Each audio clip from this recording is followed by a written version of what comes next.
ഇനി ഞാൻ വന്നിരിക്കുന്നത് ബ്രേക്ക്ഫാസ്റ്റ് റെസിപ്പി ആയിട്ടാണ്. വളരെ പെട്ടെന്ന് ചെയ്തെടുക്കാൻ പറ്റും. അപ്പോൾ തയ്യാറാക്കിയെടുക്കുന്നത് എങ്ങനെയെന്ന് നോക്കി വരാം. അതിനായിട്ട് ഞാനിവിടെ ഗോതമ്പ് പൊടി എടുത്തിട്ടുണ്ട്.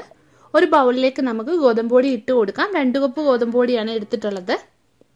ഇനി ഇതിലേക്ക് ആവശ്യമായിട്ടുള്ള വെള്ളം ഒഴിച്ചു കൊടുക്കാം. എന്നിട്ട് ഇത് ദോശമാവിന്റെ പരുവത്തിൽ നമുക്ക് കലക്കിയെടുക്കാം. കട്ടകളില്ലാതെ വേണം കലക്കിയെടുക്കാൻ. ഇനി ഇതിലേക്ക് കുറച്ച് തേങ്ങ തിരുമിയത് ചേർക്കാം. തേങ്ങയുടെ അളവൊക്കെ നിങ്ങളുടെ ഇഷ്ടത്തിനനുസരിച്ചിട്ട് ചേർത്ത് കൊടുക്കാവുന്നതാണ്.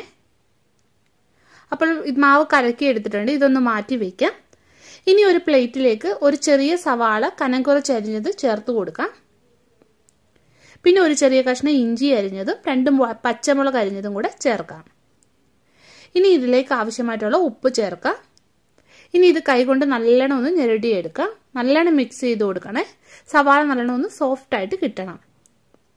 ഇനി ഇത് കലക്കി വെച്ചിരിക്കുന്ന മാവിലേക്ക് ചേർത്ത് കൊടുക്കാം. മിക്സ് ചെയ്ത് കൊടുക്കാം. ഉപ്പ് നോക്കിയിട്ട് ആവശ്യമെങ്കിൽ ഉപ്പും കൂടെ ചേർത്ത് കൊടുക്കാം. ഇനി ഇത് നിങ്ങൾക്ക് സമയമുണ്ടെങ്കിൽ ഒരു അരമണിക്കൂർ മാറ്റി വയ്ക്കാം. അതല്ലെങ്കിൽ ഉടനെ തന്നെ ദോശ ചുട്ടെടുക്കാം. ഞാനിത് അരമണിക്കൂർ മാറ്റി വയ്ക്കുന്നുണ്ട്. അപ്പോൾ അരമണിക്കൂർ കഴിഞ്ഞിട്ടുണ്ട്. ഇനി ഇതിൻ്റെ ദോശ നമുക്ക് ചുട്ടെടുക്കാം. അതിനായിട്ട് ദോശക്കല്ല് വെച്ച് ചൂടായി വന്നിട്ടുണ്ട്. ഇതിലേക്ക് സ്വല്പം നെയ്യ് ഒന്ന് തൂവി കൊടുക്കുവാണ്. നിങ്ങൾക്ക് നെയ്യോ എണ്ണ ഏത് വേണമെങ്കിലും ഉപയോഗിക്കാവുന്നതാണ്. ഇനി ഓരോ തവി മാവ് ഒഴിച്ചിട്ട് ഒന്ന് പരത്തിയെടുക്കാം.